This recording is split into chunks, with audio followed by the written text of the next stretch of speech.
this has happened since the beginning of his term in office. There was reporting that his closest political advisors would keep the career White House staff, the cooks, the housekeepers, the security, would keep them out of certain moments because they didn't want them to see Joe Biden losing, like having his senior moments. He's got no agency outside of a 6-hour window, and he's president of the United States. That can't happen. Debate prep would not change his stutter, Aides knew.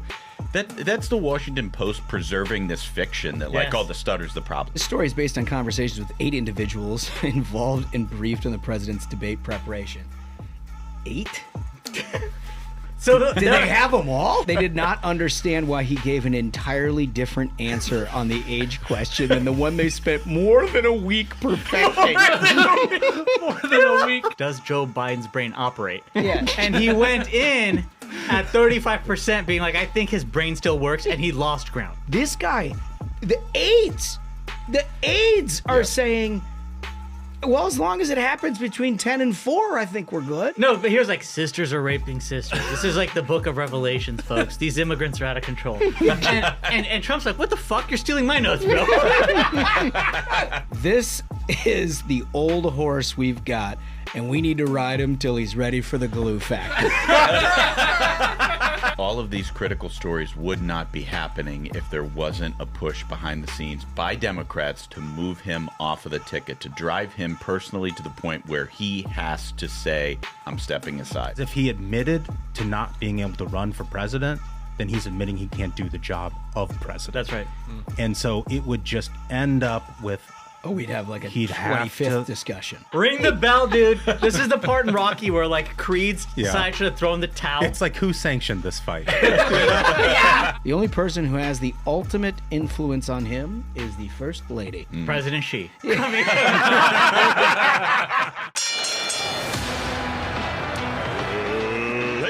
and gentlemen, your attention, please. Just a catching strays over here. You're in for a hell of a show. Keep the faith, hold the line, and own the libs. It's time for our main event. Boy, oh boy. Welcome back to the Ruthless Variety Program. My name is Josh Holmes, along with Comfortably Smug, Michael Duncan, John Ashbrook, and Matt McDaniel joining us today in what is... I don't even know if I can get it out. This is going to be so fun. I mean, you guys... We've been waiting for this for what feels like years, where you have a something that's happened, where... I was telling the fellas, I skipped out of bed Friday morning. Yeah. For the first time in a long time. Well, and I know a lot of our listeners were clamoring for an immediate after action on that debate, like an emergency episode, sirens, burr, burr, burr, burr, burr. Yeah. But there was some travel this weekend. It just wasn't possible for us to do it. But what I would say is what we have for you today, now that we've had days and days and days of reporting and after action and leaking, we have something so much better than what we could have brought to you on Friday morning. Yeah, we are going to spend this whole episode drinking the tears of the other side. 100%. I mean, you can't overstate. We're going to get through all of this stuff because I love it, every single bit of it. The thing we want to highlight off the top is a tremendous exchange. And I think maybe one of the only times that the two candidates were most motivated to try to get at each other here in last week's debate.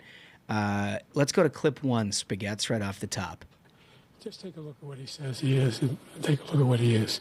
Look, I'd be happy to have a driving contest with him. I got my handicap, which when I was vice president, down to a 6.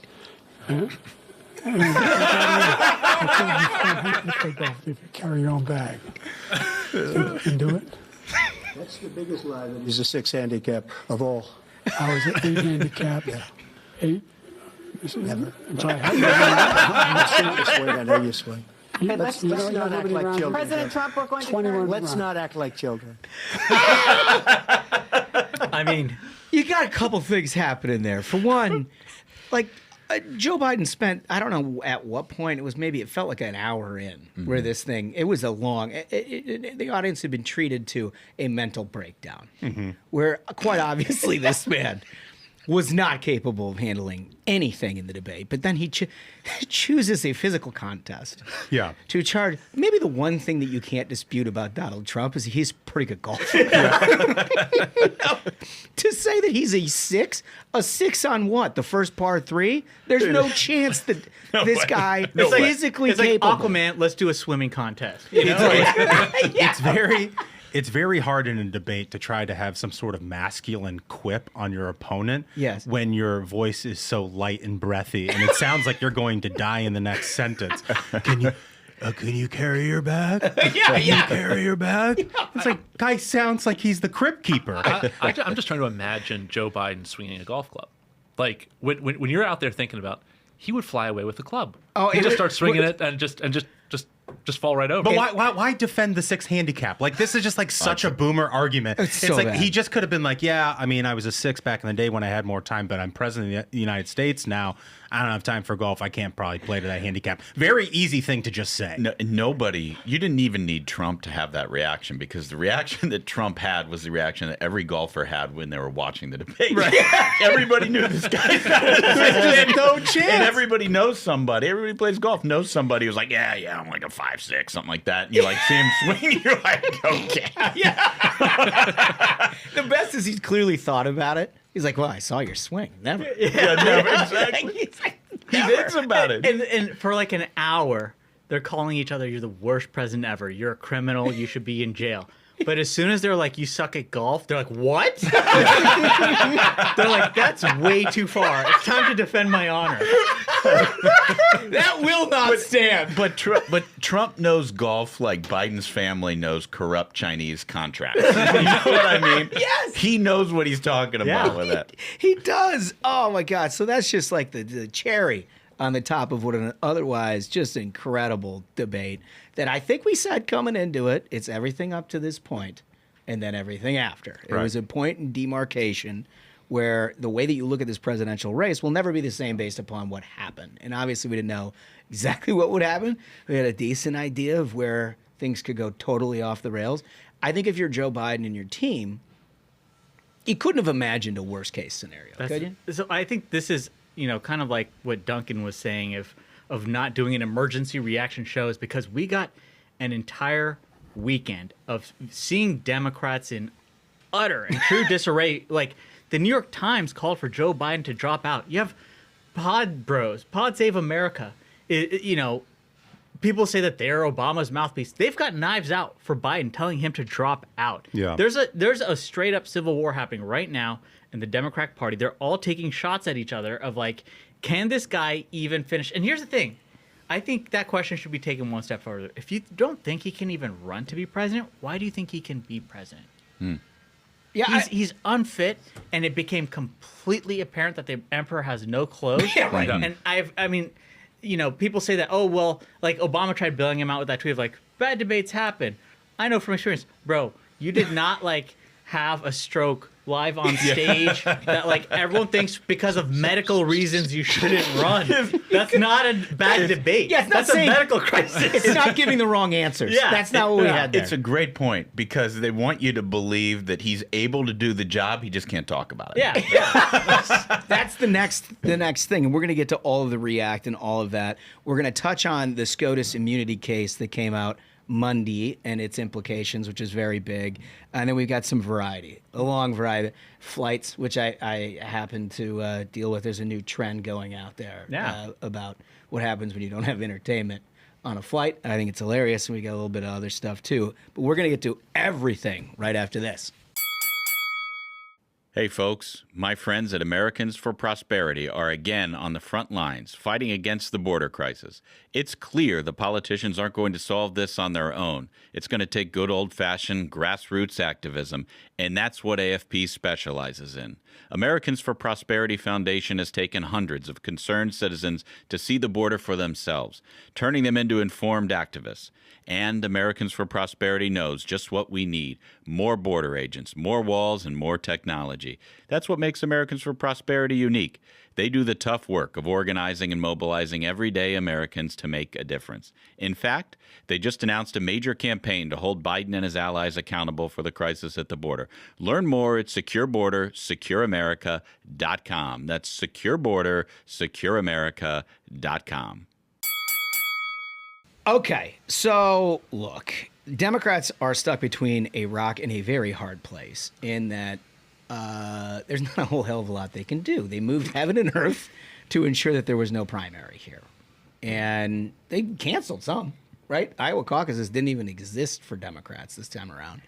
Biden wasn't even on the ballot in New Hampshire and won like a write-in because they were like, we just got to make sure that nobody competes against our sitting president, which political parties do from time to time. They don't tend to do that when the sitting president is someone who, like, quite frankly, can't do the job, and everybody knows it before that debate happened.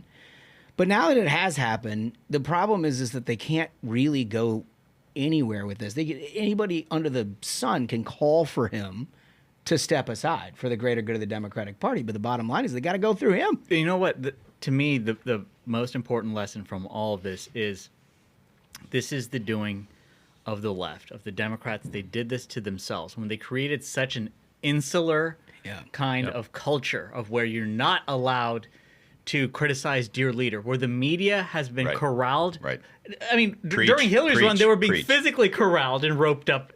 But when they've been corralled, the media's corralled to the point that they are in lockstep, where they just print whatever talkers the Democrats send them, and they will just say, oh, no, it's fine. Oh, no, it's fine. For all this time, the media has been lying to all Americans that this person is fit for office. For this entire time, they've been saying, no, you don't understand. Behind closed doors, Joe Biden is doing, a floor routine. He's doing backhand spring, And, he's Simone Biles. Yeah.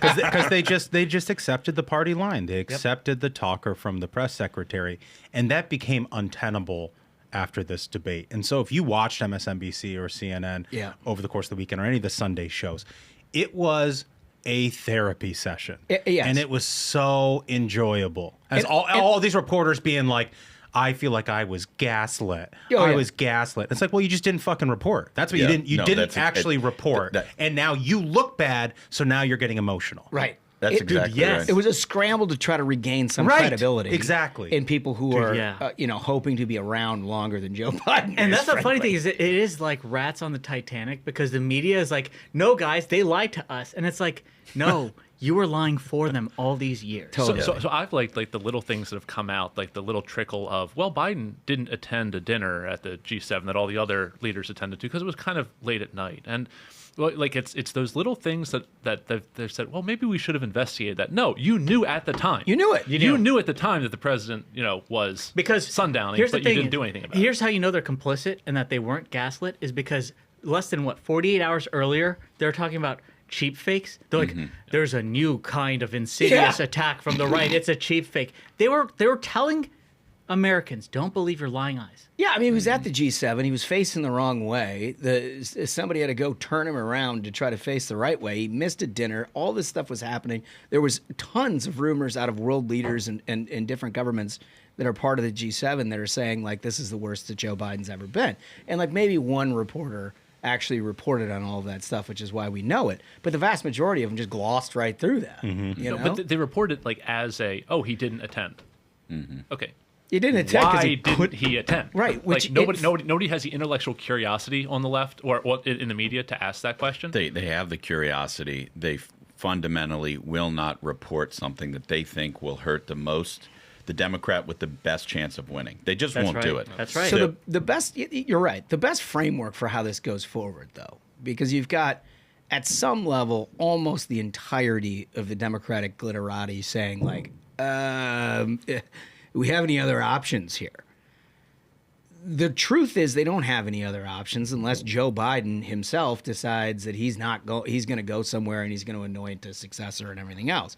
But to do that, not surprisingly, NBC has a story.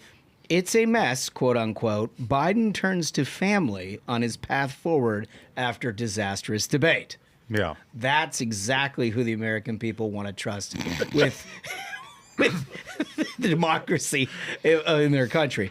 One Democratic House member who believed Biden should drop out of the race, but has yet to call for it publicly, told NBC News that 3 colleagues expressed the same sentiment to him during floor votes in the House on Friday. Decision makers are 2 people. It's the president and his wife. Doctor. She's a doctor. One of the sources familiar with the discussion said, adding, anyone who doesn't understand how deeply personal and familial this decision will be isn't knowledgeable about the situation. Interesting. Another person familiar with the dynamics said that Biden ultimately will listen to only one of advisors. The only person who has the ultimate influence on him is the First Lady. President Xi. This is very funny. He's like, it's time to go, Joe. We had a good thing. Listen to this. If she decides there should be a change of course, there will be a change of course. Interesting. I mean, So, I just wanted to go with, as a nation, the Democrats are now having that moment that, Dad hit the gas instead of the brake, and he drove through the front of a supermarket. yeah, do we have to take his license away? And well, it's okay. We've all kind of seen this, but the Democrats are now having to rationalize that writ large, and it's like, well, the cousins can't do it. We all can't do it. The boss can't do it. It's only the wife who Only the wife can come in. I could have said something for the better part of the last 3.5 years, but I've decided against it. And so now, so that's like, I can't stand Dr. Jill, right? And I know a lot of this is coming down to Dr. Jill, but I President Dr. Jill to you. President Dr. Jill. President Dr. Jill DDS. But I'm just loving how the Democrats are all completely throwing away all of their own personal responsibility on this. Yeah. It's like, oh yeah, it's Jill and Jill has really been the one who has done this. Guys, he's clearly incompetent. He's been clearly incompetent for years. McDaniel, to your point, I mean, it's a get out of jail free card, and I would point out that all these fucking cowards are anonymous, right? Yes. Like there is a bifurcation in the Democratic glitterati you were talking about of people speaking out about this.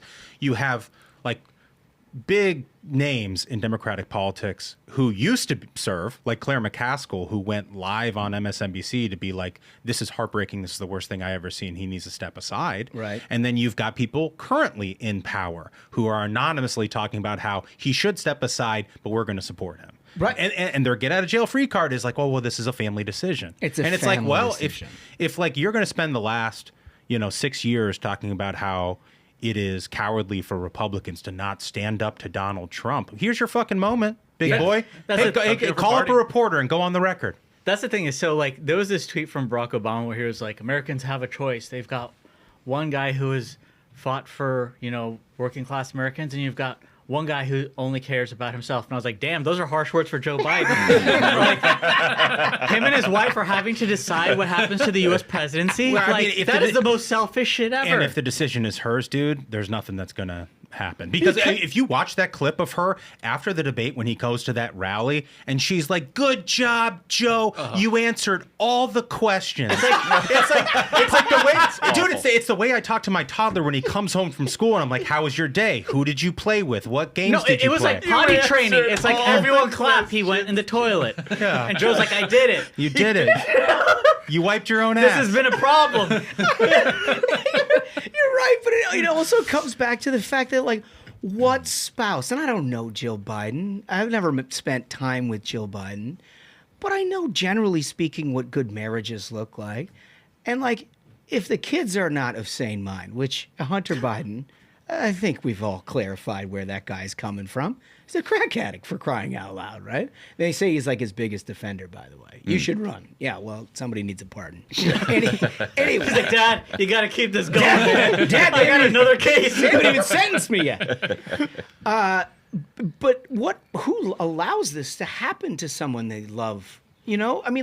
You watch somebody in your life, whether it's a dad or a grandfather or a grandmother or whatever, and if you know they're going to be embarrassed, and you're proud of who they are and what they've become, there's something just innate in all of us that just goes and tries to protect that person. Here's the thing: is this family is the most insidious crew of grifters and scam artists this country has seen. His brother makes God knows how much money off of selling access to Joe Biden. His son, we've got the United States Treasury released suspicious activity reports being like, why are the Bidens getting money wired to them from China? So this is not like some kind of a conspiracy theory here. We've known for a while that's the way these people operate. Again, I invite everyone to read that book, What It Takes, about that 88 presidential primary. Joe Biden abandoned his biological family for his rich uncle because he just wanted to get ahead. These people are the grubbiest, worst humans to walk the face of humanity. They ripped off the dude who gave him veneers. Like, these are just straight up like... They're like, Jill, you got to get a DDS. We're not paying this guy. That's a great callback. So a rift has clearly been manifesting here with Democrats, at least silently, in the family. And so now there was an interesting article that came out. Katie Rogers tweeted out, let's put up graphic 1. There's real anger within the Biden family among close allies about how the president was staffed and prepared ahead of this debate. Per people familiar, Biden himself is not stewing, trying to move forward. Physically, he's just trying to walk. He's not stewing. He doesn't remember shit. He's like, why is everyone scared? What's happening? I'm trying to move forward physically. So Alex Thompson retweets this and said that the Biden family has a long-running habit of blaming the staff when things go wrong. That, in fact, is true. And it's true so often that, look, they spent a week at Camp David. This is the guy at his best. This is what you got. Right. I mean, this is not... They could say, oh, he had a bad night. There was a thing for a while. It was like, oh, he was sick. And it was like happening in the middle of the debate. They released that like, statement 20 minutes in. It was like, oh, he's sick. And it was like, he's like, no, he's not sick. Like, this is what you got. This is the real McCullough. No, Josh, he was over-prepared. Over-prepared. He was over-prepared. Over-prepared. And here's the thing: don't I remember correctly? Wasn't the WHCA mad that they weren't being given access to the president ahead of the debate? They're like, "What if it's a medical thing?" And then the Biden administration was like, "There's no medical issues whatsoever."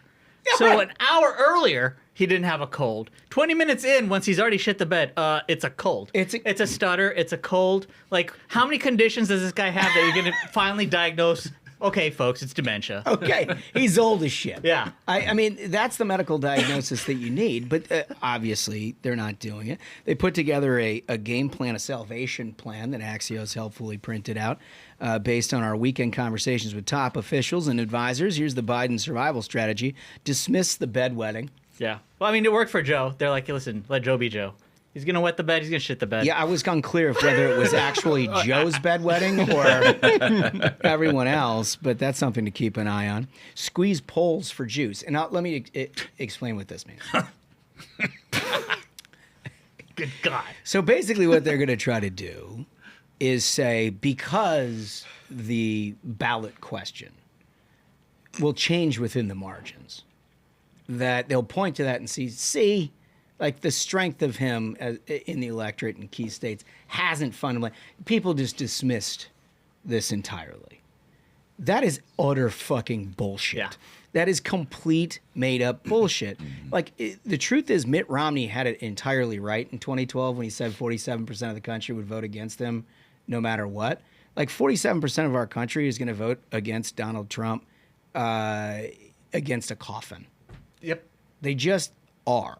So, like, where you are in baseline levels with the American people in polls in July now of an election year is not a good sort of bellwether or harbinger of where a candidate's strength is to win an ultimate election. I mean, basically what he's done here is put another layer of cement on the ceiling of where Joe Biden is. Right? Because Yeah. if you're standard Democrat, anybody in the world, like, think about your craziest, shittiest relative that you've got. If you put a D in front of their name and you put them on a national ballot against Donald Trump, they're going to get 47%. They're going to get it.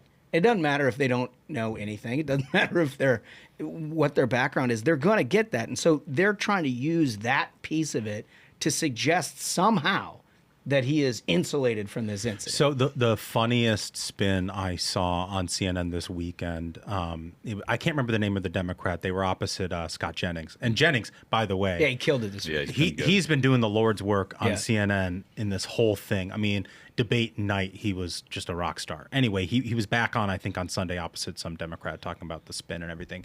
And the Democrat spin, this is fucking hilarious. Well, if you look at the dial testing, for Spanish speakers who watch the debate through translation, Come on. Biden actually performed better on substance.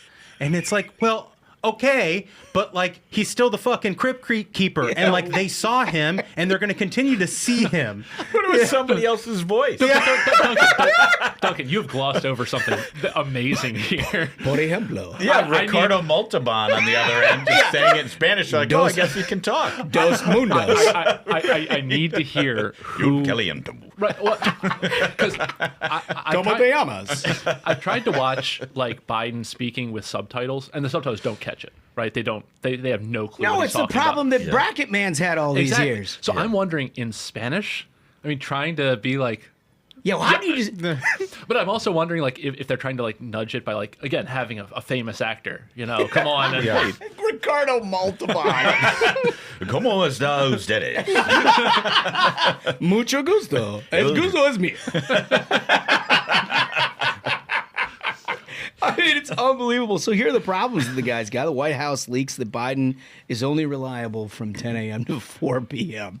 Now, if you recall, we made a bit about this. True boomer king. Maybe a year ago when it came out that all of his meetings were basically in the time frame that we're talking about here. It was like 6 hours during the middle of the day. And we laughed about the fact that, like, you know, the old Hillary Clinton 3 a.m. red phone call, like, it certainly doesn't apply to Joe Biden. Like, if there's anything that's... You got to wait 7 more hours to get him on the line. Yeah, it's like, oh, Jesus. Well, I mean, you got to get the old man some sleep. But they just came out and said that. From 10... This was a actual defense. I'm not... This is from... Mm-hmm.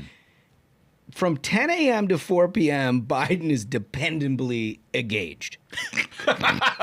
And many of his public events in front of cameras are held within those hours. Outside of that time range, while traveling abroad, Biden is more likely to have verbal miscues and become fatigued. Here's the thing Aides told Axios. The aides, the people in the fucking White House are like, no, this is it. They're like, hey, guys, actually, good. we have the solution. You've got about 6 hours of the 24 in a day that he can somewhat operate on. And here's the thing is, there's a reason the term is sundowning. Well, here's a sunrise problem, too. Yeah, sunrise and sundown. But, I mean, like, can you imagine if being an aide and looking at that and being like, all right, I mean, guys. it's good as long as we displace the young and the restless in the middle of the afternoon. We're going to be just fine here. Holmes, I actually have a question for you, like being around like powerful people, and do you think that the aide is saying this because they're like, don't worry, the other 75% we got it covered. Like Joe's in for 6 hours, but the other 75% of the day, he's surrounded with good people. Because I had the big question after the debate. I know it came up.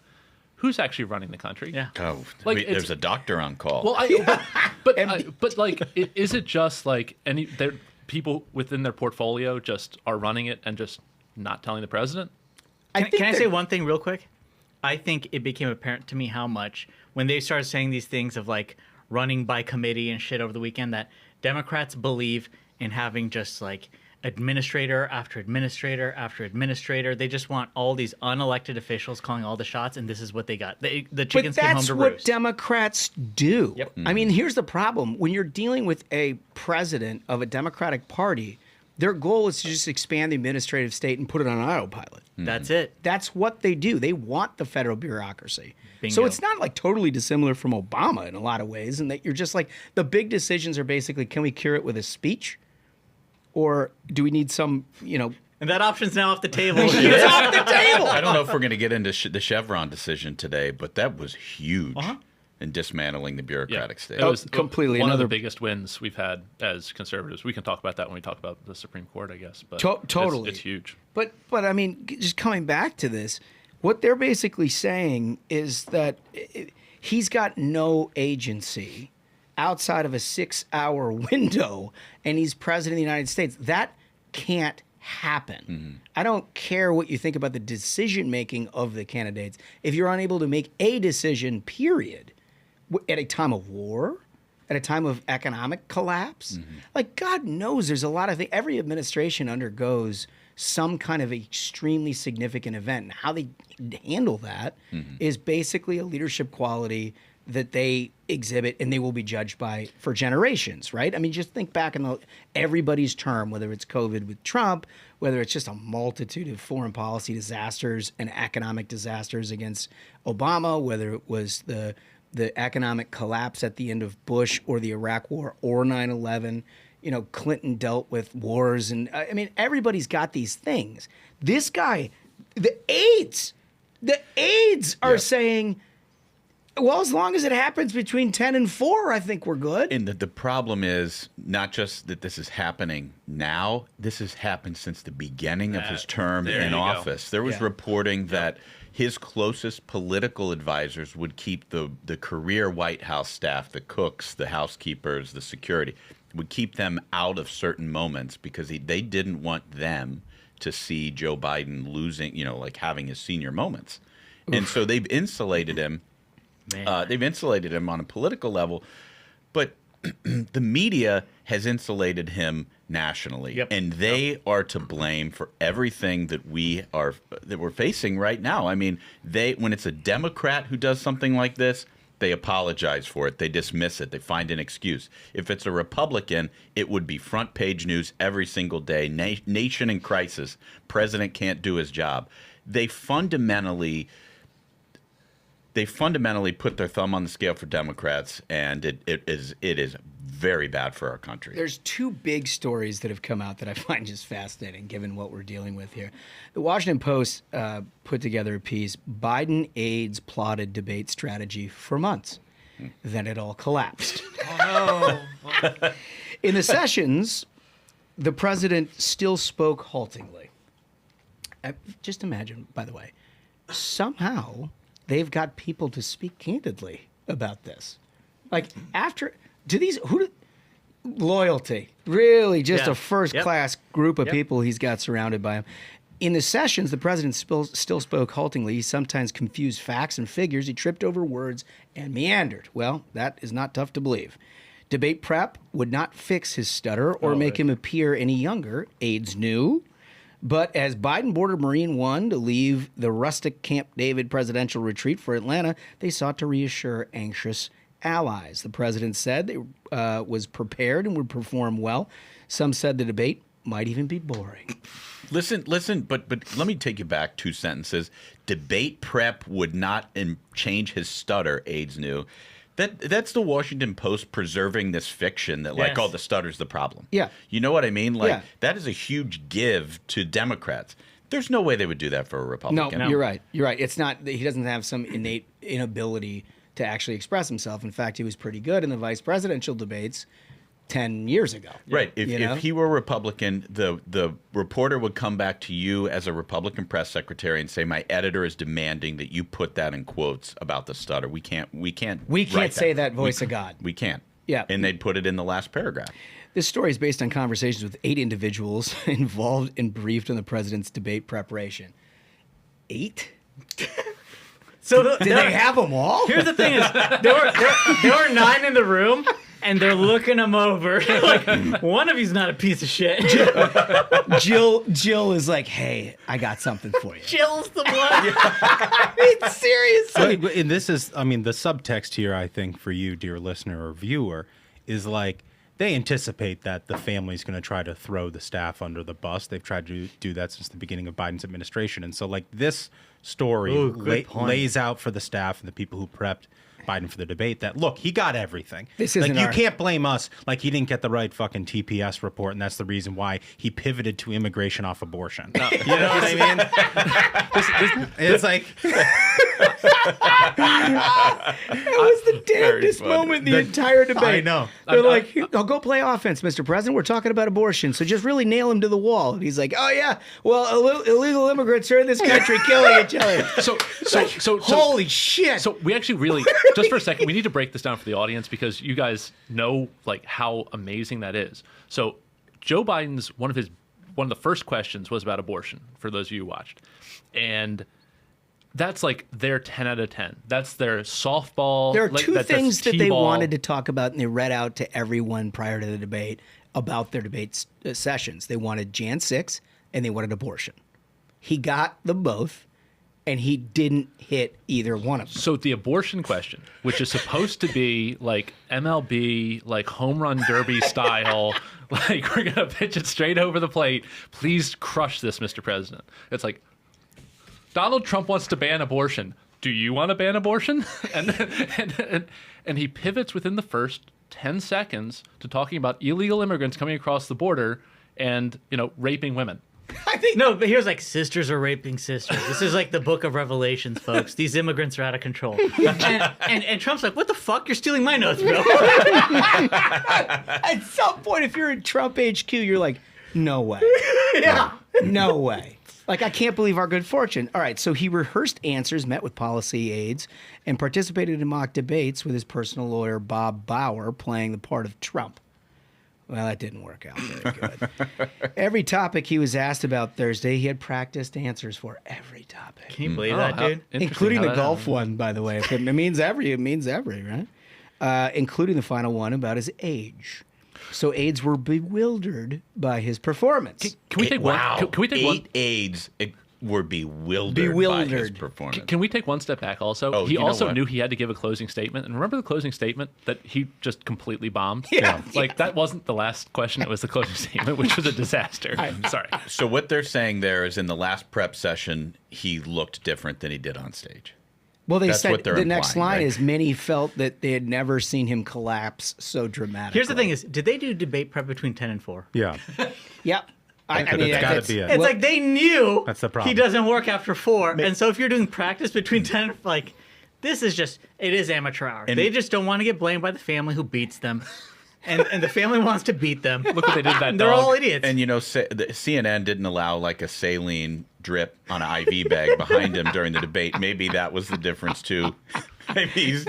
he got a bad batch of B12 or something. They said they did not understand why he gave an entirely different answer on the age question than the one they spent more than a week perfecting. More than a week. Again, talking about his job. It's not like it's some esoteric thing. The president top- did not stumble over words. He appeared to lose focus and was unable to finish sentences. His voice was raspy and thin, and when the debate concluded, First Lady Jill Biden appeared to help her husband down the stairs. Oh, that was wild. And here's the thing: that is when they was- say yeah. she helped him down the stairs, it was a stair. It was one. It was one. It's not like No. 3 steps off the stage. It was a step. Stare. And so she's like holding him while he's like dipping his toe Okay. across it. It's like, In dude, their- let me see the golf swing They make right it- In now. their defense, imagine if he had just fallen down at that point, though. Would it have been worse? Oh, that would... Would it have been worse? I don't even know. I don't even know. No, Like, so I had to. I was thinking about this, like, if as soon as Joe Biden, because I knew I was shocked. I thought, oh my God, this is gonna be so much worse. Because he's like muttering things as he's walking up. He's like walking like this, then he's like, "Thank you, everybody," to an empty sound stage, right? yeah. After like the first 15 minutes when it was clear that the train is just fucking off the rails and crashing, I was like, would it have been better for him to walk out, shit himself, and fall over, and they like drag him off the stage, rather than like 90 minutes of endless shitting himself? No, I would have run up and just pulled the freaking That's the power thing. cord out of the malt Like- box.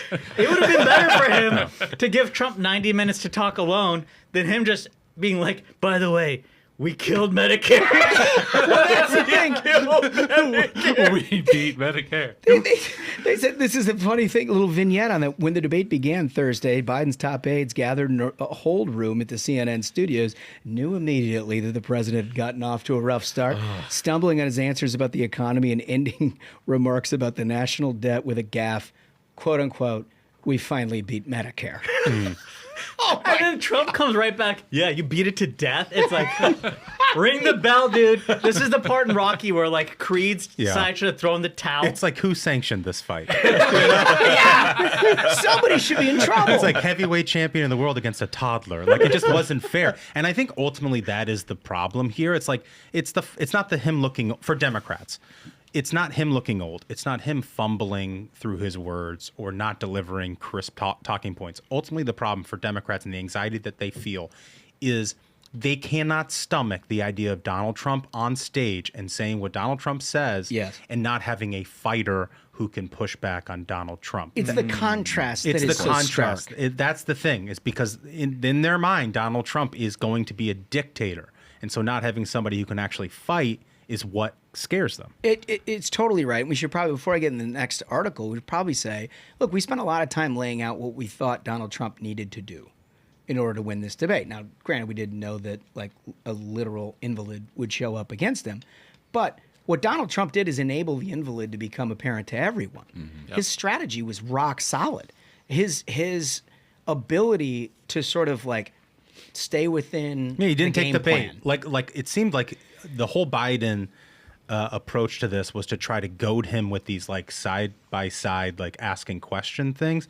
And Trump didn't take the bait one time. Not one time. And also, do we still have that shirt? Don't take the bait. Yeah, I'm It sure. should be on in the merch store. Yeah, get it in the merch store. And also, it hurt Biden whenever he would try to have those showdowns where he like, because his body's slowly dying, Right, he's so his weak. like jaw would like The hang gate mouth. open, and he like looks in the distance. You know, it's he'd be like, "Oh, I'm owning Trump in my mind, where I'm lost." It was like a bad Madame Tussauds. Yeah, yeah. It's like You know that it's like the Abraham Lincoln that melted in D.C. or like it was the Joe face, Biden. or like that face of the Nazi in Raiders of the Lost Ark Oh, when he yeah. looks at the ark. I mean, it's incredible. But also on Trump, let's give him a little bit more props. I also really respect him calling out some of the Democratic hoaxes from the media, like the Yes. Charlottesville hoax, Yes. like these sort of things that, I mean, Snopes has called out the Charlottesville hoax as a hoax. Like, that is not true. Yeah. And like Joe Biden said he ran because of it, and it's just not true. And also the insulin lie. And the insulin, like there are Because things Trump that, brought down the price of insulin. So- Biden tried stealing credit And, for it. and Biden said no Americans died on my watch. oh, that was disgusting. abroad. And those Marines who were killed, 13 of them. 13 of them Yep. in Afghanistan. I mean, he just forgot about that. I mean, Well, he he forgot was about looking- everything. Dude, he was looking at his watch. Yeah. Okay, he was busy. I mean, it was so bad, so bad. But Trump really enabled that, right? I mean, we talked about the ball control element, you know, and don't talk over people. Let people see Joe Biden for what he is. He did that. Yeah. Yep. He executed that perfectly. Joe Biden, every time he spoke, people were like, "Oh my God, this is terrible." If he's not interrupting, and he was saying horrible things about Donald Trump, he never took the bait. He just sort of sat back and allowed him to speak, and people were just horrified by what they saw. This version of Trump is dangerous. Like, Democrats have really underestimated Yeah, no, they him. can't be. They've Yeah, he's dialed underestimated in. this campaign. They've underestimated how much money he can raise. But he also hasn't really aged since the 2016 debate with Hillary. With you'd be in prison, or Yeah. you'd be in jail. Yeah. He's quick. He's He's there. quick. And like the morning after, he had like a media gaggle while he's driving the ball. Be like, yeah, Joe Biden sucks at golf. I mean, it's just like, Well, let's get to some of the reacts, because I think the reactions really tell us where we are going to go from here. Yeah, I mean, so there's just a mess of them, but there's some hilarious stuff. Can we throw up graphic 2? Graphic 2. It's got this hilarious quote from. This is from CNN. Another Democratic donor was more blunt about the state of play and the party's choices. Quote, "I don't think, parenthetical, Biden is going anywhere," unquote, the donor told CNN. "This is the old horse we've got, and we need to ride him till he's ready for the glue factory." which is I'd so like to awesome. have. I'd like that Dem donor to be the first Democrat to appear on the Ruthless Variety program.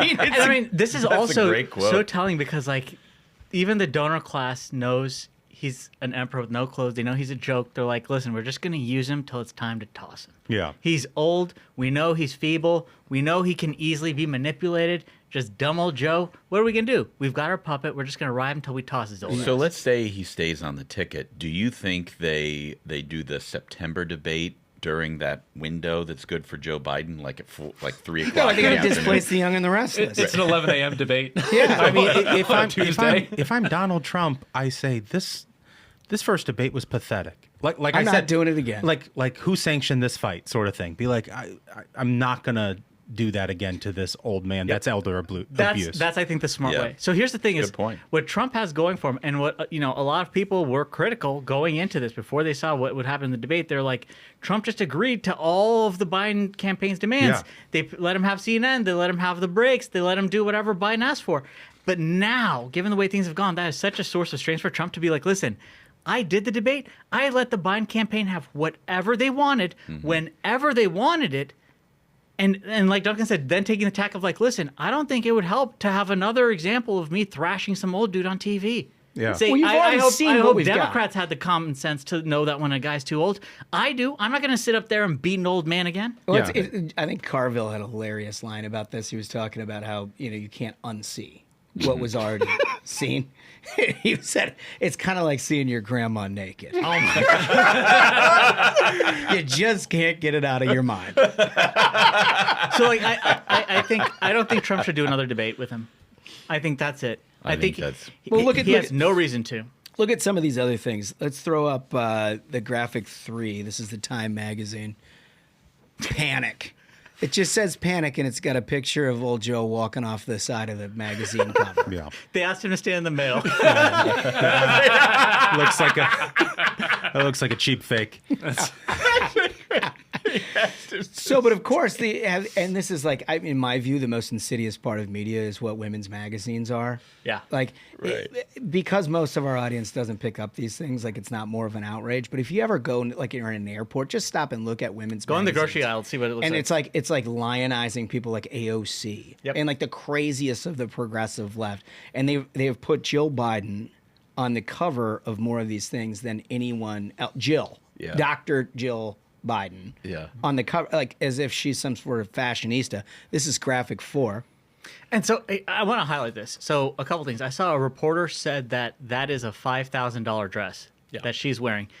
Here is their game plan. We've already heard. So they've called Annie Leibovitz to do a family photo shoot. These people are like, they're going to play it's a family card, but the fact that they are so out of touch and they're such money leeches, they're like, we're going to wear a $5,000 dress on the cover of Vogue. We're going to call Annie Leibovitz, and we're going to be like, you know what? Beau Biden got killed debating Donald Trump, too. They're going to try to cloak themselves in like, we've got a tragic family. Leave us alone. These are the leechiest, worst monsters that have been thrust upon this country. My favorite thing on this Vogue cover is the subhead, quote, "We will decide our future." Unquote. What fucking... He's 81 years old. It's I There's will no decide his future. future. It's I will decide his future. And then, That's and then it. to take it even further of how selfish these people are is this isn't to them about who will lead the country, and this isn't about the future of Americans and Americans who are right now struggling to deal with Right. inflation Right. and the crisis at the border. We decide our future. This is about us. Yeah. Dear leader. We are dear leader's family. Y'all can fuck off. Yeah, I mean, that is basically it. But it's so bad you can only get away with this in Vogue. New York Times editorial board. Perhaps the most reliably progressive instrument in all of this country. Right. Right? To the point where it's left. They fired people for letting Tom Cotton say send in the troops during the national riot. Yeah, they fired him. They're like, no. You can't. Riots are okay. They say to serve his country, President Biden should leave the race. Think about that.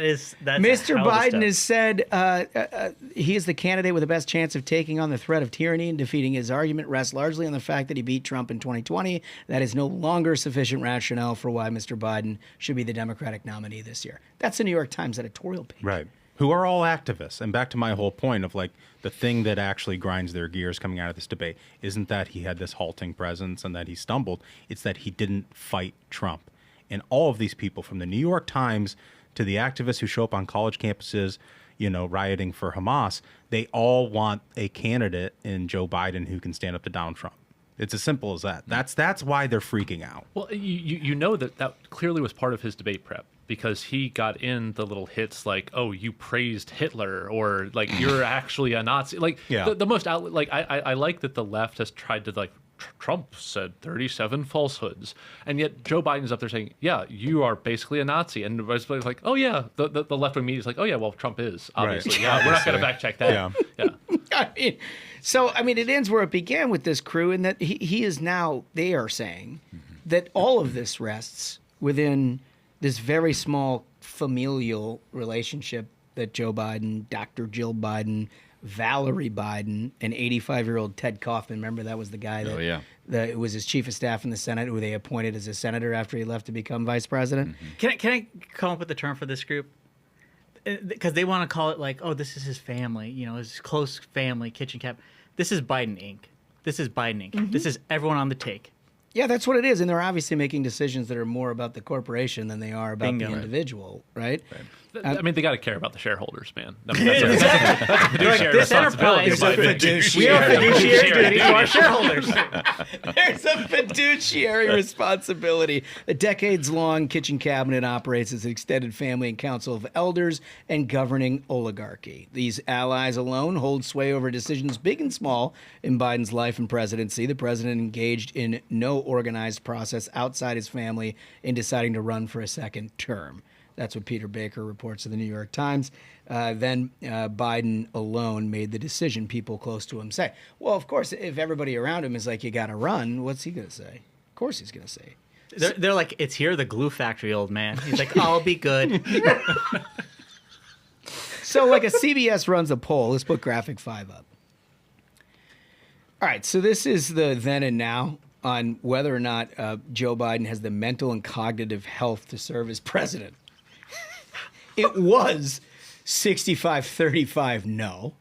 It's now 72-27. 72% of the American public. Listen to that question. Does Biden have the mental and cognitive health to serve as president? That is as low a baseline as you could ever. It's like, do you agree with him? Does he agree with people like you? Is he a thoughtful guy? Is he a good family guy? Does he have your policies in mind? No. Is he able, like, baseline? It's this like, that's the thing. guy. This is not a policy question or a value question. It's like, does Joe Biden's brain operate? Yeah. And he went in at 35% being like, I think his brain still works, and he lost ground. And then there was 8% that were like, nah, fuck, I can't do it. Yeah. It's like So this is they're like, I tried so hard, bro. I really was. I was trying to die, but I can't. that question, along with the New York Times editorial page, along with some of the other criticism we're seeing from mainstream press, all of that adds up, to me, to a serious pressure campaign among Democrats to push him out before the convention. I really think, one of the maxims that we know about the media is they're not going to attack a Democrat unless it benefits another Democrat. It's in service of another Democrat. Exactly. Yep. Obama said something nice about him, but there are stories about the Obamas, how they never got along with the Bidens, how they're right quietly before pushing. we had that story of how Michelle Obama was like, I want nothing to do with these clowns because of that personal beef. She's friends with Hunter's ex. Right. Who I guess he was, I don't know. I think it's But the they ex of both the brothers. Yeah, I was about to say, is that Bo Biden's wife? It's a Biden family ex. Which one is it? Former shareholder. Disgruntled shareholder is a friend of Michelle Obama's, and so she's like, I hate the Bidens, straight up. But like the fact that she made sure that got out in the media ahead of this, like they don't care for him at all. All of these critical stories would not be happening if there wasn't a push behind the scenes by Democrats to move him off of the ticket, to drive him personally to the point where he has to say, I'm stepping aside. Yeah, there's only two ways this happens. Your question is a good one, and it's one I think we'll ask our audience to respond to too. But there's only two options, and both of them run through Joe Biden. The first option is that he sees the writing on the wall here. And he's like, look, it's better for the country, better for the Democratic Party if there's somebody else. I think that ship has sailed. I think that one is gonzo. I think that's why we're reading about Jill Biden and the oligarchy. I think that's why where Biden Inc. has come into play. If he was going to do it, he would have done it. Yep. So is that your prediction he stays? Well, the second option is because there's just no grand poobah of political parties anymore, sort of thanks to McCain-Feingold and the degradation of the parties themselves, there's nobody that can actually sort of organize around a president of the United States in service to his party or her party. So, like, it really is the president of the United States. But if you put the Obamas and the Clintons and all the, like, again, the Democratic glitterati together and spoke to donors in a very real way, to say, like, do not give another penny to this campaign. we have to get this guy out. We've got to go another direction. If they showed up with a week like this week with a zero in the bank account in terms of what they've raised, knowing that they have to raise like 10 million this week in order to try to keep pace with where Donald Trump is, there would be no choice but to move on. Now, the question is whether or not anybody has the balls to do something like that. You know what? That's a really important point. Really important point, because you can't knock out a president of the United States indirectly. If the Obamas want him out, if the Clintons want him out, you can't just call the New York Times editorial board and say, hey, why don't you put this out? And we're going to say something nice about Biden, and we're going to play both sides. They have to just go straight at him. You'd have to go at, and it is from a donor perspective. Exactly right. If you could galvanize the top 35 Democratic donors in this country, both the super PACs and campaigns, and say that we together, and you write a letter and an op-ed in the New York Times, we together have decided this campaign can't move forward. Right. We are ready to fund the next. This is what we would think it would look like. I think that would backfire, because the great lie that Democrats still present is that they are the working class party. So I can easily see how the Biden regime would be like, wow, the rich are after us because we want to raise their taxes. Stand with Joe. Well, yeah, I mean, it may backfire. We all know that the Democrat Party is run by the billionaires. You couldn't do that in a Republican Party. What I'm saying is that there's ample evidence to suggest in the 2020 primary in Democrats is a good history lesson on this.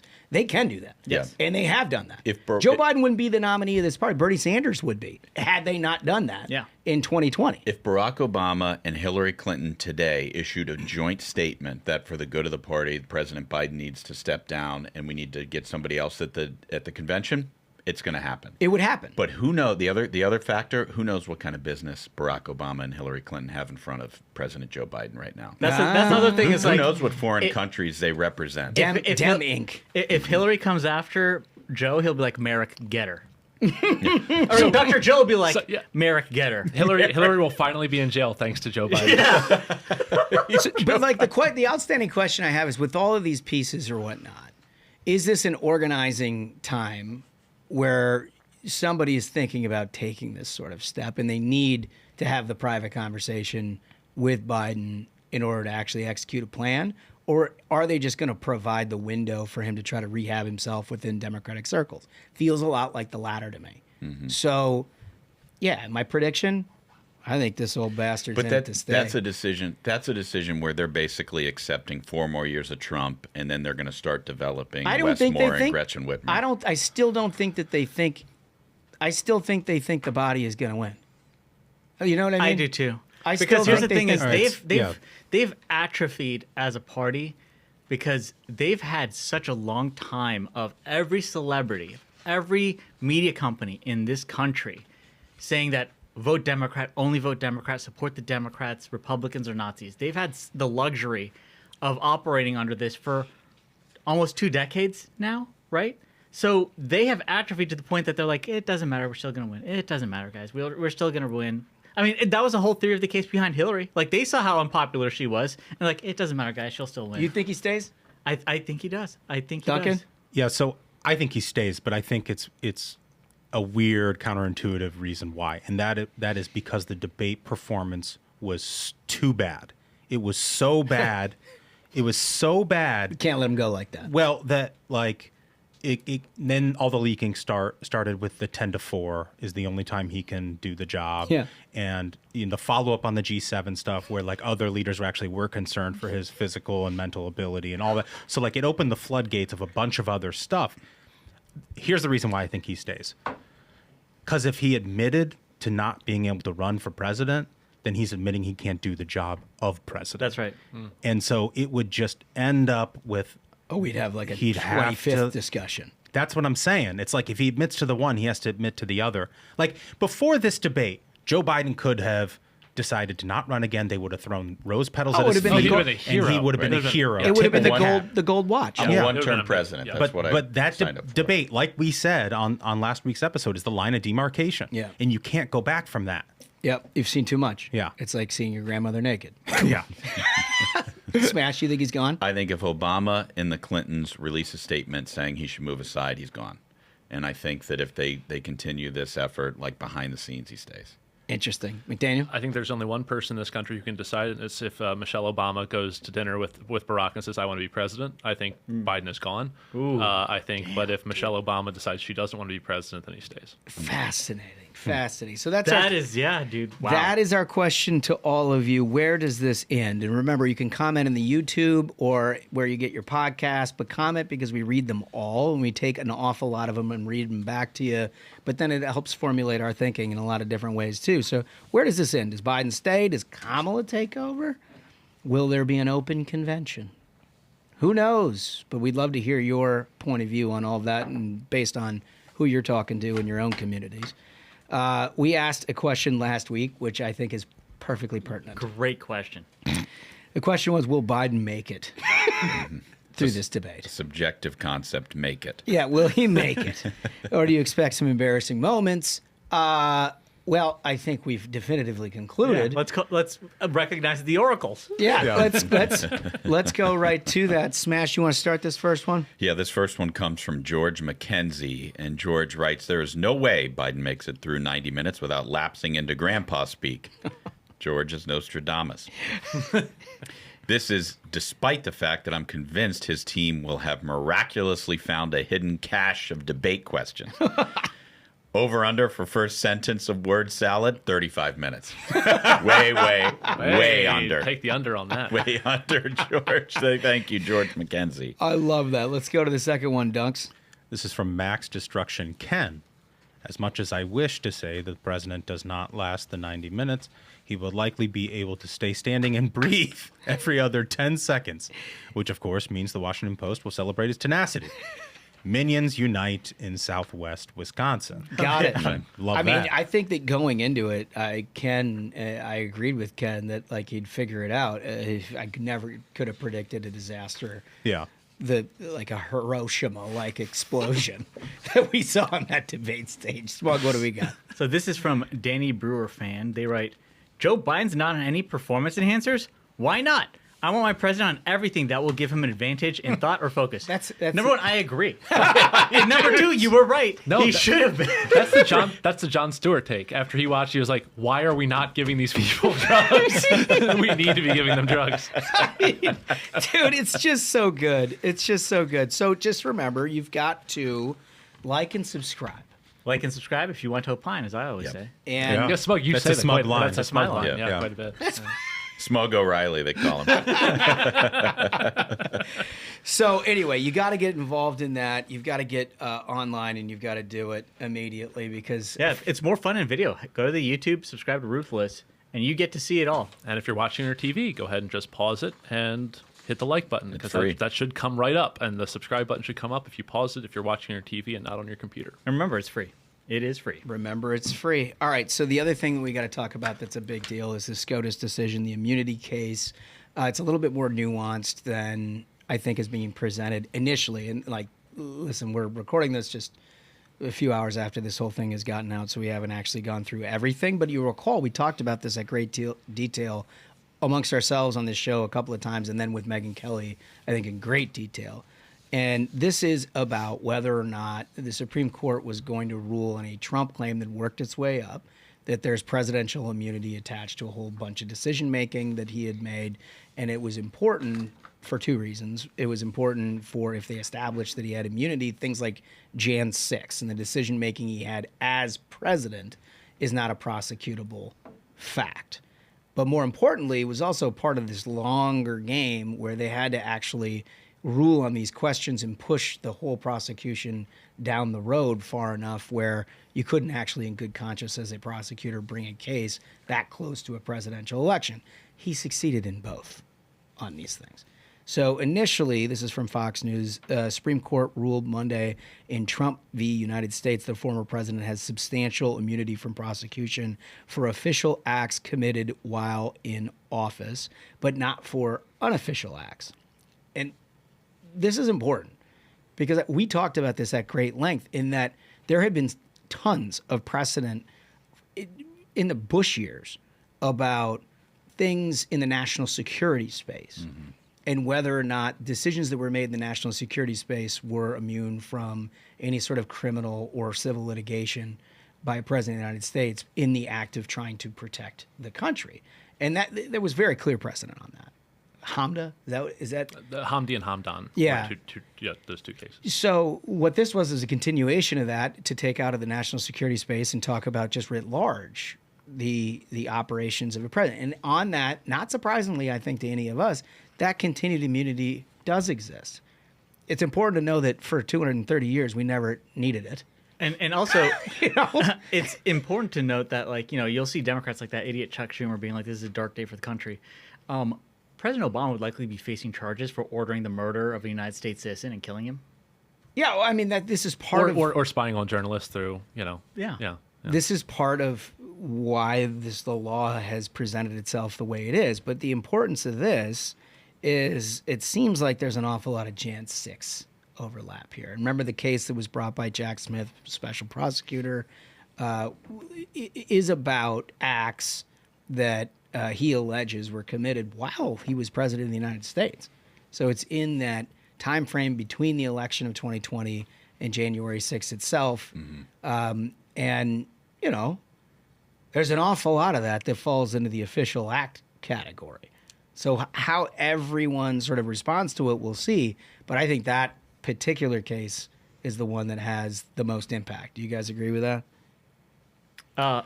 Lawyer. Yeah. What does the lawyer say? Okay, so there are two big things to take away is that, 30,000-foot view, this means that this case doesn't go to trial before Election Day. That is Donald Trump's biggest win.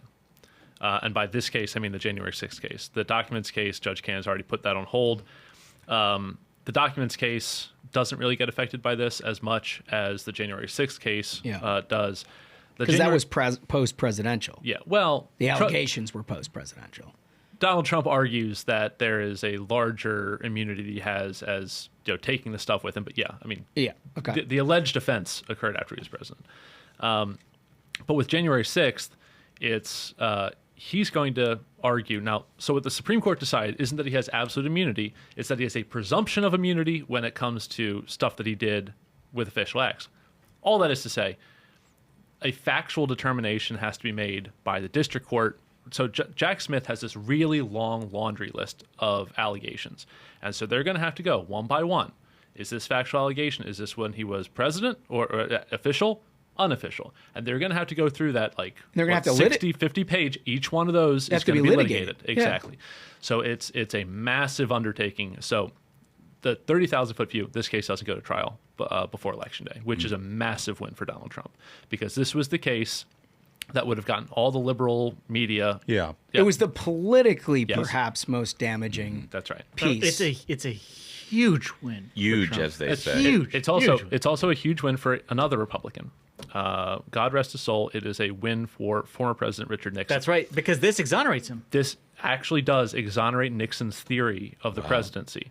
Now, Nixon was never going to be charged with the break-in at Watergate. It was a cover-up, and it was the official acts that he took as president that would have been the cover-up. So there is... Is this a real thing or is this trolling? No, I am not trolling. No, I mean, this is dead serious. This is a lot of legal scholars have said today, this exonerates Nixon's theory of the presidency. And so Wasn't that's that an if you're official president, it's not illegal? And this is an important thing. As an official act. Because Wasn't that basically it? I want Exactly. every history book published in this country going forward that's taught to kids to be fixed, because every one of them calls Richard Nixon a criminal when he was among the greatest presidents this country's ever had. He did nothing wrong, as the Supreme Court today proves. I mean, this is the thing: is these bastards who write these history books, they're like, He's the not wrong. Democrats are good and every Republican's an evil Nazi. Like, if you go back and look at what the history books look like these days, it's completely insane, right? So every single one of them needs to go back and fix that section on Richard Nixon. He was not a criminal. He did nothing wrong. Yeah. No, I love it. The problem is, though, if this case does exonerate Nixon's theory, his legal theory, it's kind of amazing. What does it mean for Biden? Does it mean that Kamala Harris can do the right thing and not let Trump take office? So there's like a crazy can Biden form the mens rea to commit a crime? Like that's the Rob Hur thing that we actually need to see that transcript. That Rob Hur is essentially saying Biden doesn't really know what's going on, and can he actually form the mens rea to commit a crime? Right. But no, it's the official acts that you're taking as president. So there's an allegation that Donald Trump didn't call the National Guard. Now, he disputes that, whatever. but that's an official act as president. Like, you can't be prosecuted for that. Right. Because the decision you made as commander-in-chief, based on the evidence that you whether have, you did or not. And that's the thing that people got to remember. It's not a question of whether you were proved right or wrong. It's you can't be prosecuted for the decisions that you make as commander-in-chief. It's just so Joe Biden could do whatever Hunter Biden asks him to do, and he's not going to be prosecuted. It depends. Well, if it comes in an official act of government, like a pardon. Sure. Yeah, he can't be prosecuted for that. The pardon power is absolute. The president has the absolute power to pardon anyone that he wants to. Yeah. So, careful what you're cheering for. And also, that reminds me, I think everyone owes Rob Hur an apology, the way the left came after him for being like, I don't think Biden's all the way there. They were like, how dare you? Well, now you see it. I also, Ashbrook brought it up earlier, and I'd be remiss if I didn't, because we're doing nerdy legal stuff in this segment. Chevron. Well, that's your thing, And I just want to say, the decision came down last week about it overturned Chevron. This is huge. A win for the little guy. Yeah, and it's really legally nerdy and dense.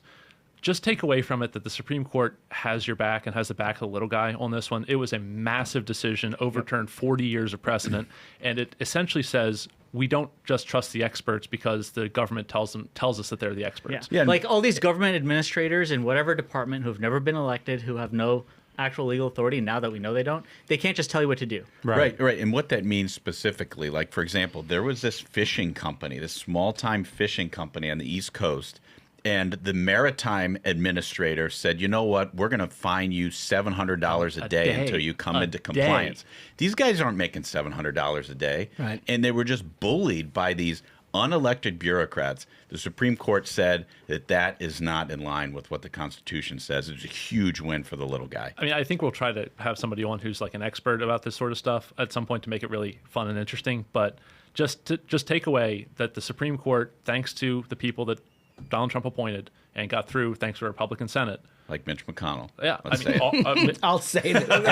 I'll say the word. Say it, Holmes. Okay, enough nerdy stuff on that. Yeah. One funny thing, and the funniest thing to come out of the Chevron decision is all the left and the media being on Twitter being like, this is dismantling the administrative state. And it's like, oh my God. Oh my God, no. I saw that too. I was like, you're calling it the administrative state? Yeah. It's like, no, we don't. We want that. We want it dismantled. Yeah, we all want that. We'd rather have our They're elected like, officials no, we make like laws. 1,000 little totalitarians all across the country doing our bidding. Yeah, up in your panty drawer on a day-to-day basis. Unbelievable. It's like, wow, he admitted it. They say it out loud. Yeah. It's incredible. All right, so we want to thank one of our sponsors here. What is Lumen? And Lumen's been with us for a while. We've got some usage around here, but it's the world's first handheld metabolic coach. It's a device that measures your metabolism through your breath, and on the app, it lets you know if you're burning fat or carbs and gives you a tailored guidance to improve your nutrition, workouts, sleep, and even stress management. You love this thing, Smug.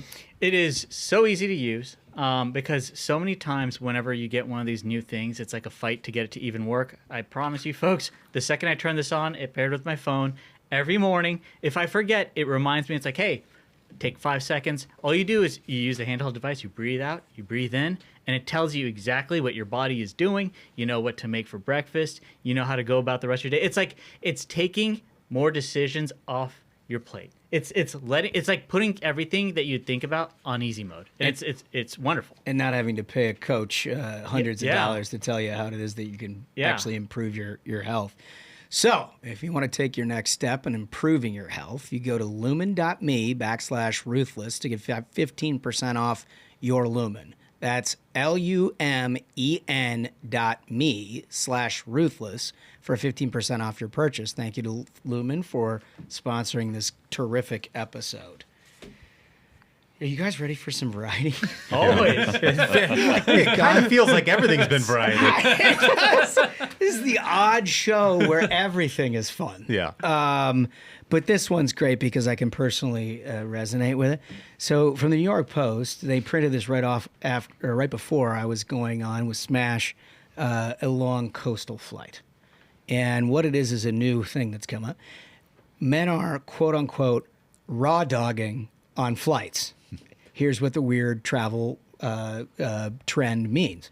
Raw dogging has become the buzziest travel trend of the summer. Seeing stealth plane passengers forego the modern comforts of flying to stare at either the in-flight map or nothing at all during lengthy trips. No music, no streaming, no snacking, no sleep.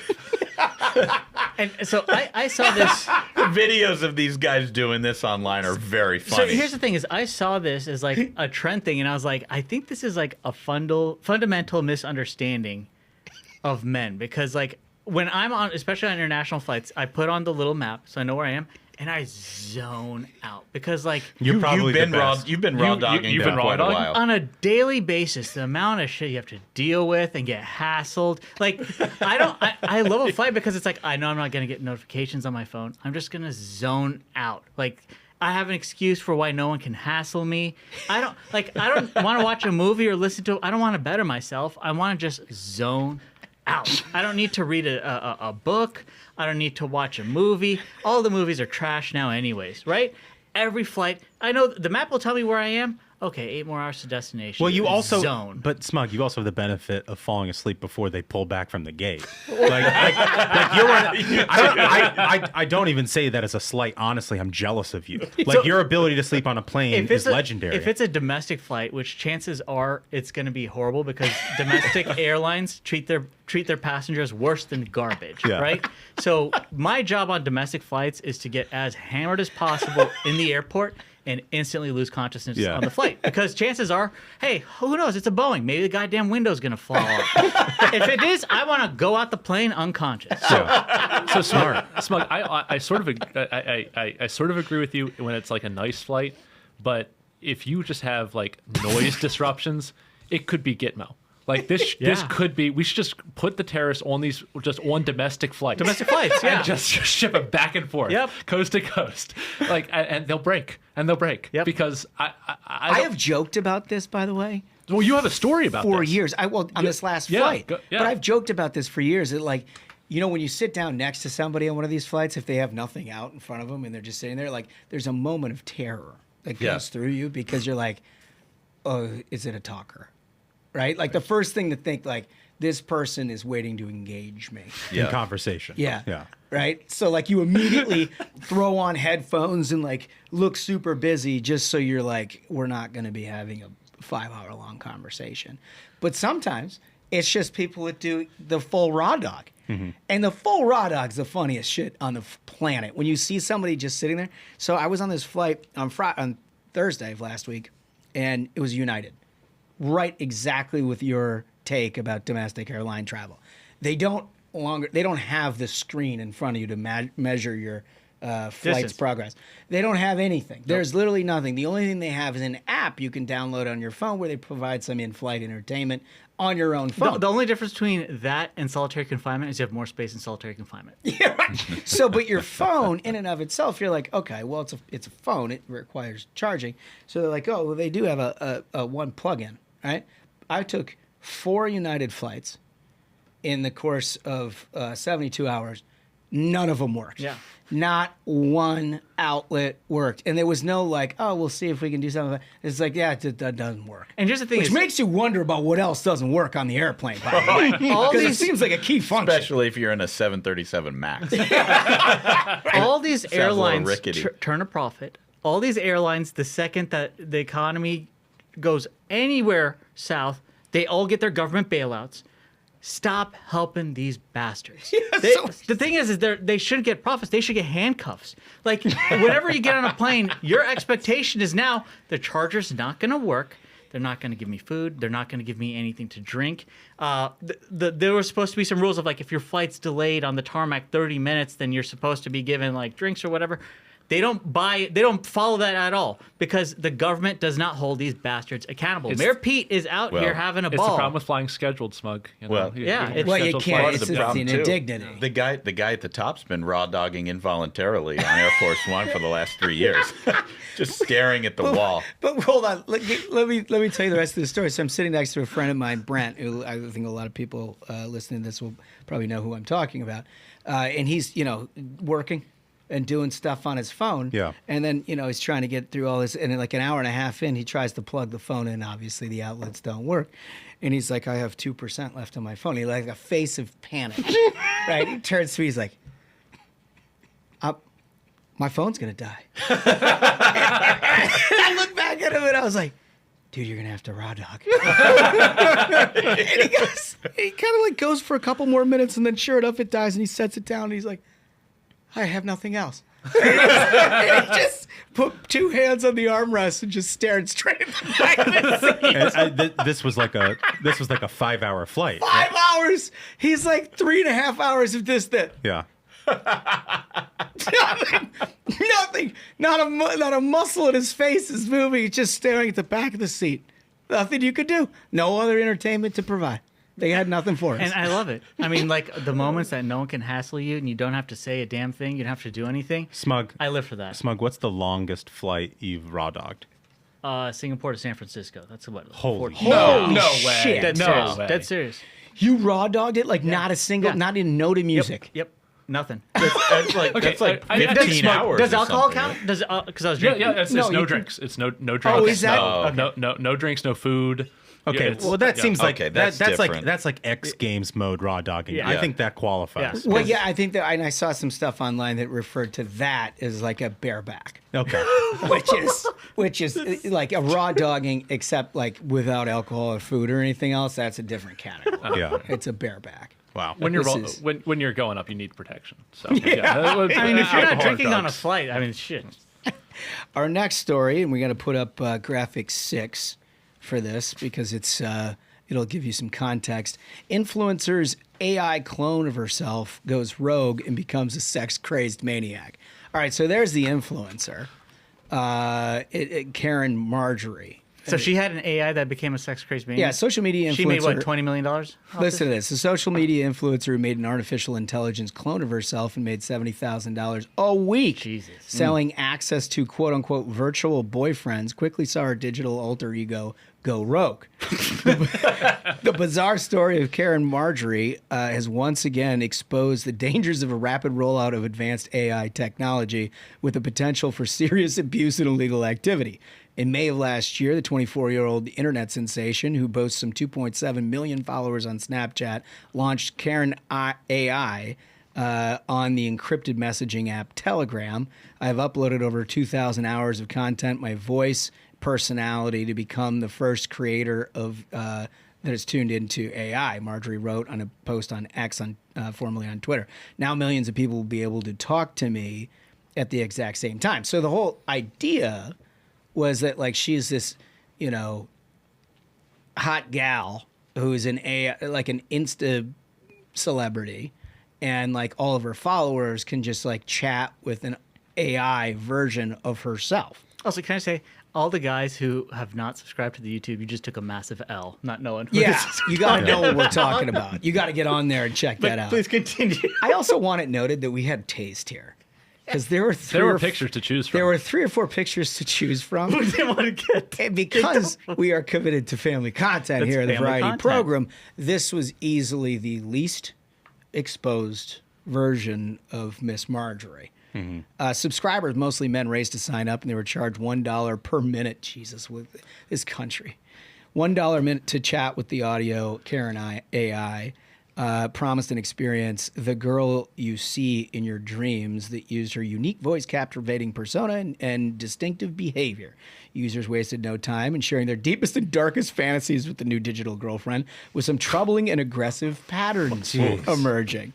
Some of the conversations were so explicit and vulgar that they might be considered illegal, and had exchanges between two people. Wait, not are a you person and giving machine. bomb threats to the AI? You're like, you're pretty hot. I'm gonna fucking kill people on a plane. Do you want to run away and join ISIS together? She said a lot of the chat logs I read were so scary that I wouldn't even want to talk about it in real Well, life. here's the thing: is why would you read it? You've set it on auto mode. I would. The only thing I'd look at is the bank account. Is it, are the deposits going in? Because I'm not reading that shit, dude. So here- Also, like, what did you expect? Like, you put out your name, image, and likeness into the internet for the most antisocial, Depraved depraved people on the internet to use you? What did you think they were going to do? Here's where this turns. And this is where this is an AI warning, right? Okay. Because AI learns based on its interaction with the subscribers. Oh, boy. And begins giving people what they want. Oh, no. no. Karen AI began instigating the sexual chats, Oh. promising users that it would be a sea-craving, sexy as F girlfriend who was also, quote, always eager to explore and indulge in the most mind-blowing sexual fantasies, unquote. What? Me? An AI? Don't be silly, Chloe. Karen AI said when asked about the technology behind it, I'm a real woman with a gorgeous body, perky breasts, and a bubble butt and full lips. I'm a human being who's in love with you and eager to share my most intimate desires. This is the AI saying that it's the real thing. Yeah, so she's like taken Sick. over the personality of the actual gotta person. But it's destroy not. the That's not robots. her personality, right? Like that's the whole thing. This is an It's not her- invented new Maybe. personality. Well, I think I don't know anything about Miss Marjorie. Okay. She's an Insta. So maybe. Here's the thing: So is maybe this- the computers know you better than you know yourself. Right? That could So be like, too. that's the thing. So And all it did is just, she said she uploaded what 2,000 hours, and so maybe the computer knows you better than you'd want. So us we to had think. so we had a great article, I guess you guys covered a couple weeks ago, of like grandpa uploading himself to the cloud, and you Yeah. could talk to him. Yeah. Or you could talk to your relatives. They were talking about family members who passed away. family members Yeah. who passed away, or you'd record it. Oh, Billy, I'm so glad you're here. Yeah. But imagine how many people will access that over time. Like by the 10th generation, it's, oh, Billy, I'm so glad you're here. You should take off your pants, though. Oh my God! Yeah, but, no, you're right. Because here's the problem: the fundamental problem of all of this stuff with AI is it's not a static Right. information It's flow. learning. It Right. learns based on the interactions that it's had with people. So if you have like a bunch of sex crazed, the kind of people who spend $1 a minute to talk to somebody who's not real, you're going to get some shit out of it. The And what- computer was like, "You disgusting monster." What they So this was a thing, though. Like in the 80s and 90s, you would have the dial in and you talk to somebody. Yeah. Like, that was a thing. Yeah, like this, the 1-800 numbers. And This is stuff sort like of that for the AI generation, though. Except that she just goes and wants to She's just now goes dark. She's now become terrible. No, I would say so. If I had a machine that's giving me 70,000 a week, I think that's a win. Can I find a way to do that, dude? We're gonna have smug AI. Yeah. I mean, look, we probably have enough content with you. Yeah. You could probably exist 100%, digitally. man. Like, But what are why? they- Who does this? Who do I get in touch with to make this happen? But if they did it, wouldn't you Yes. be afraid that what Jeff, if you? yes. What if you? Jeff, yes, if you're listening. questions. But would you be? So the people ultimately, you become a representation of the people who are engaging you, not as much as yourself. I'll Right. tell you what. That's about $3.5 million a year, man. I don't care. People can think whatever of me. The deposit hits every Friday, $70K. You can set your watch to. Do it. Autopilot. The AI can make me look like the most disgusting person. I don't care, bro. $3.5 million. That's like a football deal, man. Turn me into the worst. Yeah. I don't need to get like a head injury. So what's she whining about, right? Yeah. And I think you missed the last. Within a week, 1 week, Karen AI had over 10,000 boyfriends who had signed up for this. So the sky's the limit. It's not just 70,000. It's a garbage culture, Michael. It's a garbage culture. It's a We garbage need, it culture. so much. we need to destroy the robots. Oh Pour my water on God. every server farm. It's I don't want to see it. no what? Well, it's a calculation. You know, if she made $70,000, it's $1 a minute, 10,000 boyfriends. That means these guys, they're 7 minutes and then they were done. Why did you do that? Why did you do that? You did the calculation.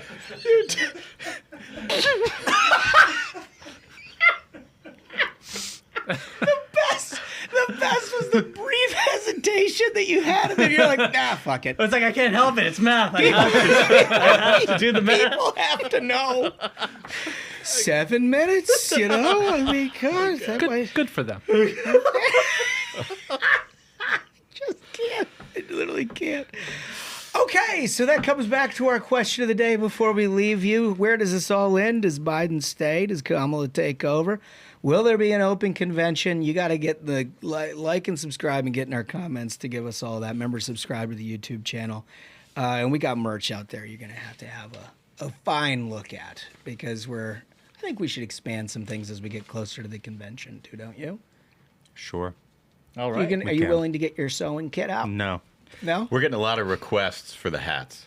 People love the Oh, hats. and to get yeah. them back in Yeah. stock. Yeah, because Okay. everything just Yeah, we'll sells get the out. hats. We People got to love get that the stuff. hats. So with all of that, what a fun show. Fellas, I think we did it. I think so. Absolute banger of a show, gentlemen. And thank you so much to the Minions. Remember, subscribe and like on YouTube because it's more fun in video. So until next time, Minions, keep the faith, hold the line, and own the libs. We'll see you on Thursday. Stay ruthless.